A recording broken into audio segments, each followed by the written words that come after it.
Hi friends, చూడండి మా వాడికి గెలలేపుదామని ఎంతో ట్రై చేస్తున్నాడండి. ఎత్తలేక కింద పడేసాడు.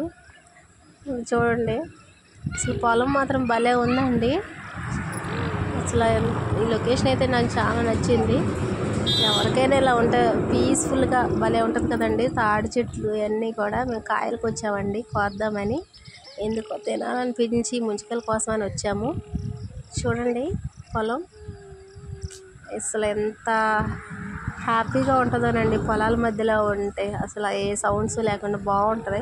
మా అబ్బాయి అయితే భలే ఆడుకుంటున్నాడు. గెళ్ళైతే అందట్లేదండి. గెళ్ళతో తాడి చెట్టు కొంచెం పొడవుగా ఉండడం వల్ల ఇంకా మా హస్బెండ్ అనే తనే ఎక్కుతున్నాడు చెట్టు. చూడండి అసలు ఎంత పొడవుగా ఉందో. పాపం తనకేమో ఆయాసం వస్తుంది ఎక్కలేక. చాలా గ్యాప్ వచ్చింది కదండి. మ్యారేజ్ అవ్వకముందు ఎక్కేవాడంట బాగా. మ్యారేజ్ అయిన తర్వాత ఎవరికైనా పట్టు వచ్చింది కదండి, అందుకే ఎక్కలేకపోతున్నాడు. అయినా కొంచెం ఓపిక చేసుకొని ఎక్కాడు.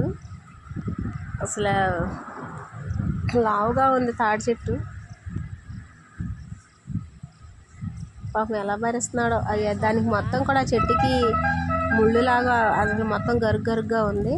ఇంకా కోసేసి దిగిపోతున్నాడండి. ఇంకా అలా దిగేసి కాయలన్నీ కొంచెం కింద పడేసి కోసేసాడు. ఇదిగోనండి ముంజికాయలన్నీ అసలు ఎలా పడితే అలా ఉన్నాయి. ఇప్పుడు ఇవన్నిటిని కూడా ఒక చాటకి పేర్చాలి నేను. అటు సైడ్ కూడా చాలా పడినాయి పొలంలో. ఒక సంచుడు కాయలు అయితే వచ్చినాయండి. అసలు ఎంతో కష్టపడ్డాడు మా ఆయన పాపం.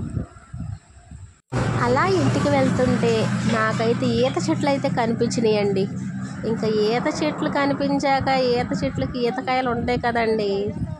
అసలు చూడండి ప్లేస్ అసలు పొలాల మధ్యలో ఉంటే భలే హ్యాపీగా అనిపిస్తుంది. అంటే మాకు ఇక్కడ ఫుల్ వర్షం పడిందండి. అసలు చూడండి ప్లేస్ అంతా బురదగా ఉంది. అయినా ఈ బురదలోనే నడుచుకుంటూ వెళ్ళిపోతున్నాను ఈతకాయలు కోసుకొని తిందామని. చాలా రోజుల తర్వాత ఈతకాయలు తిన్నాను. అసలు చూడండి ఈతకాయలు, పొండి ఈతకాయలు భలే కనిపించినాయి నాకైతే. తినే వస్తువు ఏదైనా ఫ్రీగా వస్తుందంటే చాలామంది వదులుతారా చెప్పండి? నేను కూడా అంతేనండి. ఫ్రీగా వస్తే ఏది వదలను.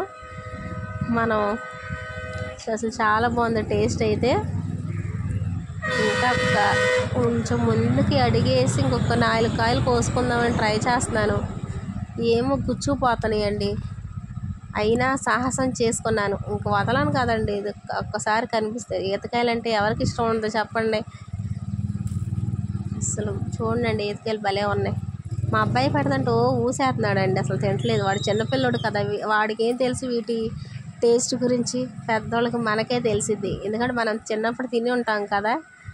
సో ఇవన్నీ ఇంకా కోసేసుకున్నానండి. ఇంక ఇంటికి వెళ్ళిపోదామని రెడీ అవుతున్నాం మా హస్బెండ్ నేను. అప్పటికి చాలా టైం అయిపోయింది. ఇంక వెళ్ళిపోతున్నామండి. ఓకేనండి, లైక్ చేయండి, ప్లీజ్ అండి, సబ్స్క్రైబ్ చేసుకోండి. Thank you, bye.